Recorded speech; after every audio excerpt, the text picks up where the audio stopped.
thám sát thì nó lại nó báo cho tôi biết nó rằng cái vỏ tàu còn tốt lắm. Tại vì cái vỏ tàu mà nó chìm dưới nước là nó không có rác.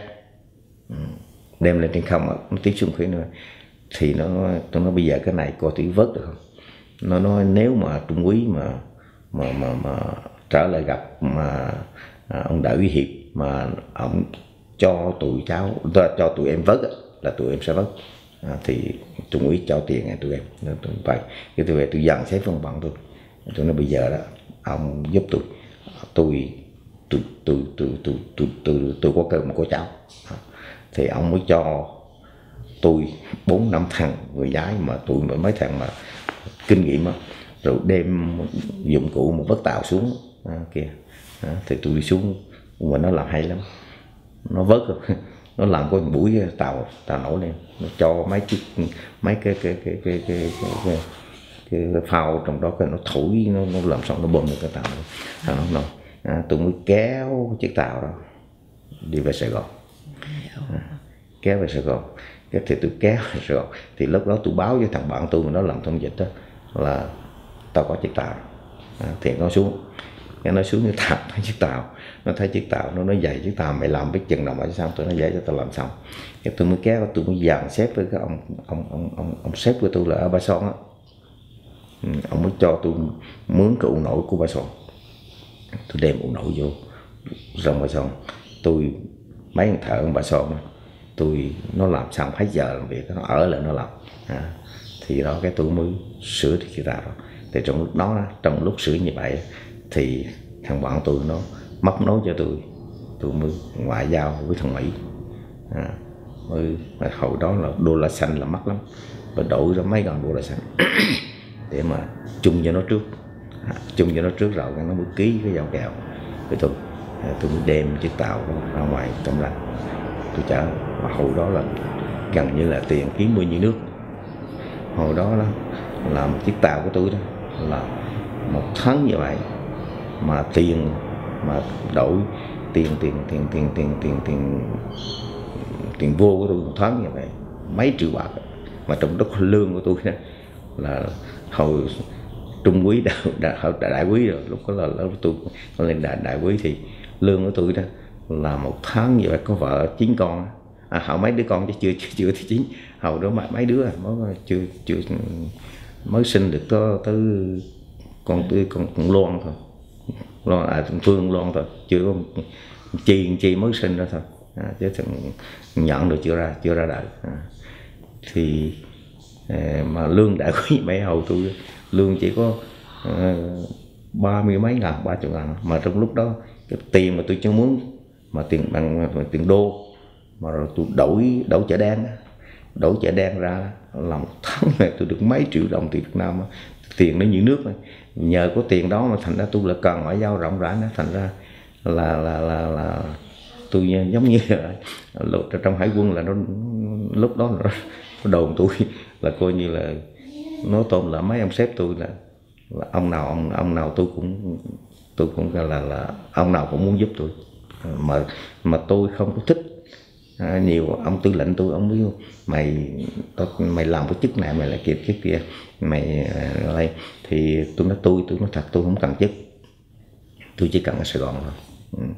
Thì tiền nó sinh ra tiền nó tạo cho mình có một cái quan hệ rộng rãi. Thành ra tôi ở Sài Gòn mà cho tới ngày ra đám tôi kiếm tiền vậy, nhờ kiếm tiền vậy cho nên tôi mới lo được cho mấy con tôi học kìa. Đại cái đó là giai đoạn tới năm 75.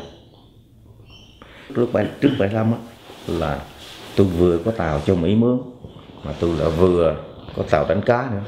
Thành ra tôi có một cái chành. Tôi ở trên chỗ bến Duy á. Thành ra sau khi Việt Cộng nó vô thì trước lúc mà tháng 3 năm 1975 thì cái ông anh rể tôi, ông mới ngoài Đà Nẵng, ông mới lúc đó Quảng Ngãi mất rồi, thì ông mới chạy, ông với mấy đứa cháu tôi kêu tôi bằng cậu Trả ra Đà Nẵng, ông gọi điện thoại vô tôi, ông cầu cứu. Ông nói bây giờ ông ra ngoài trạm ngoài đó mà bây giờ Quảng Ngãi mất rồi, thì ông cầu cứu tôi ra giúp cho mấy đứa cháu. Thì tôi thương mấy đứa cháu kia bằng cậu, cho nên tôi mới đi ra chuyến bay cuối cùng ra Đà Nẵng. Từ vừa xuống máy bay xong thì tôi đâu có ngờ là ông anh rể tôi ông gạt tôi. Nó gạt thì cũng quá đáng đi. Ông không biết, ông nói tôi là Đà Nẵng còn yên lắm.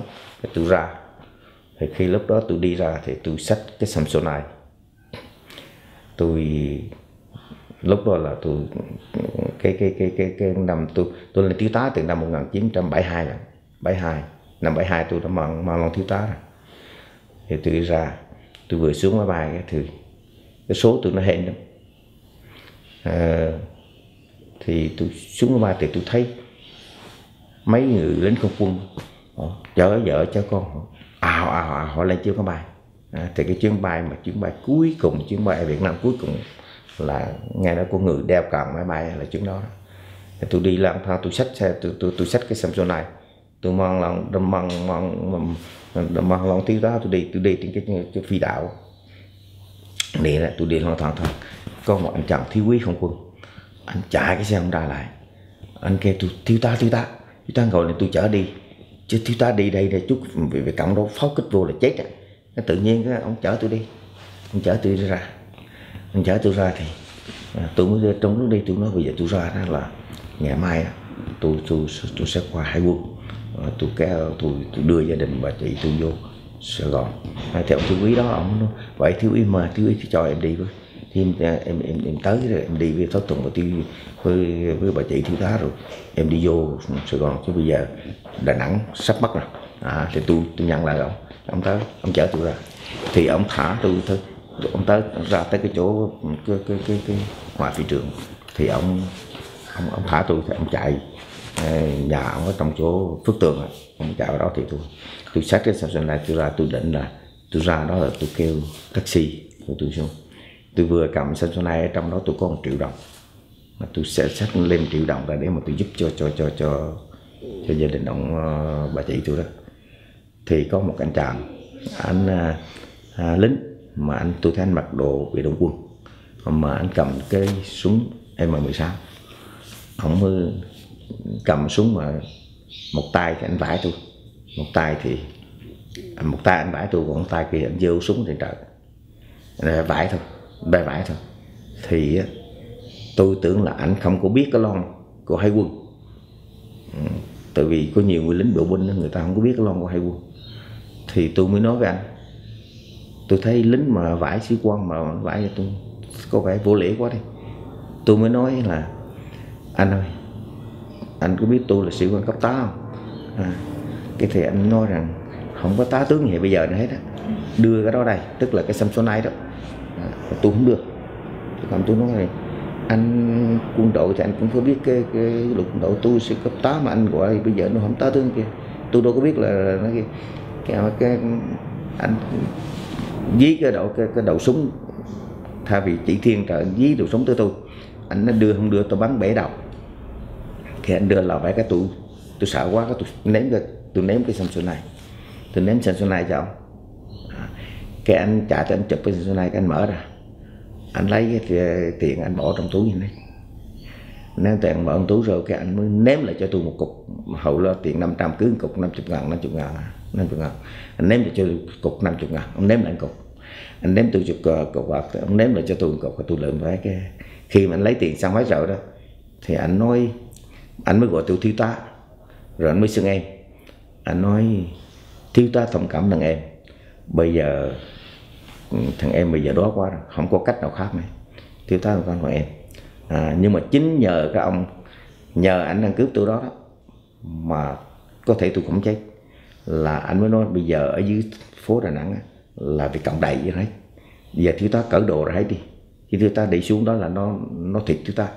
Do đó mà tôi cởi đồ ra, tôi mặc cái quần xanh, mặc cái quần với đồ hải quân, tôi mặc quần xanh. Cái ông mới nói thiếu tá bây giờ thiếu tá mặc quần xanh, nó là tưởng thiếu tá cảnh sát nữa.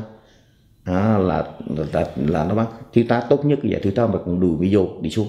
Tôi cởi đồ ra, tôi mặc quần đồ bị vô, tôi đi bộ từ phi trường tôi đi bộ miết cho tới xuống cái chỗ nhà mà chỗ ông anh tôi, bà chị kia, bà chị ông anh tôi đường tạm trú qua đó. Đó thì không biết đó, đại khái này xong người ta tới đó thì tôi đi bộ đó thì rõ ràng nó đúng vì cộng đầy trong thành phố hết đó. Thì sáng hôm sau thì trong một chuyến đi đó là có cái ông cũng ở Sài Gòn, ông là